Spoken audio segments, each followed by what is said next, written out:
Secretary Noem, thank you for being here. I'm really glad that a lot of my Republican colleagues talked about the disaster. Now, why have I been critical of Secretary Noem?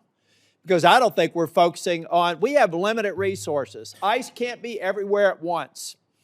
There's very few people in Capitol Hill that support law enforcement more than me, including the sworn ICE officers. In fact, I've just been told, fortunately, in about a week and a half, we're going to get a plaque on the wall over the Capitol, thanking the Capitol police officers and all the agencies that responded on January 6th. All those thugs have actually been pardoned, and yet we haven't thanked the Capitol police officers for their work here. So when I say I'm unapologetically pro-law enforcement, you can count in every single sworn officer in Homeland Security. So why am I disappointed with Secretary Noem? Because we're not going after enough people who did this damage at the expense of running numbers that Stephen Miller wants out of the White House. We just want numbers. We want 1,000 a day, 6,000 a day, 9,000 a day, because numbers matter, right? No, they don't matter. Quality matters, not quantity, quality. And what we've seen is a disaster. Under your leadership, Ms. Noem, a disaster. What we've seen is innocent people getting detained that turn out are American citizens. I could talk about the culture that's been created here with Stephen Miller aiding and abetting. Secretary, I read your book last week.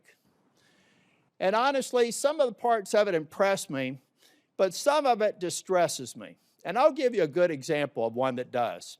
The passage where you talk about killing a dog that was 14 months old. I train dogs, all right? And you are a farmer. You should know better. You should know that if you're going out to a hunting lodge and you're putting pheasants out and you're putting dogs out, you don't take a puppy out there. A 14-month-old dog is basically a teenager in dog years. You decided to kill that dog because you had not invested the appropriate time in training, and then you have the audacity to go into a book and say it's a leadership lesson about tough choices. I expect, we're an exceptional nation. And one of the reasons we're exceptional is we expect exceptional leadership.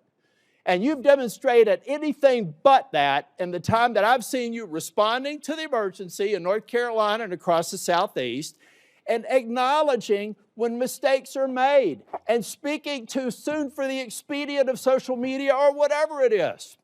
I'll leave you with this, Ms. Noem. I'm expecting answers to Charlotte's Web. I requested it a month ago. That was one of the investigations in Charlotte, 20 minutes from where I live. All I asked for, if it had to be anonymized, was information so that I could determine if your hit rate is right. I want to find more of those people, and I want to detain fewer of the others.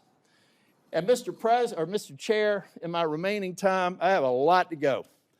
But I want to submit this letter from the Office of Inspector General that cites 10 different instances under Ms. Noem's leadership where they've been misled and not allowed to pursue investigations that they think are critically important. Does anybody have any idea how bad it has to be for the OIG in this agency to come out and do this publicly? That is stonewalling, that's a failure of leadership, and that is why I've called for your resignation. And if I don't get an answer to these questions, I don't want an applause. Please don't do that for me. If I don't get an answer to these questions, if I don't get an answer that you've had a month to respond to, and the remaining ones, as of today, I'll be informing leadership that I'm putting a hold on any en bloc nominations until I get a response. And in 2 weeks, if I don't get a response, I'm going to deny quorum and markup in as many committees as I can until I get a response. If you like this video, then like, share, and subscribe to Mirror Now.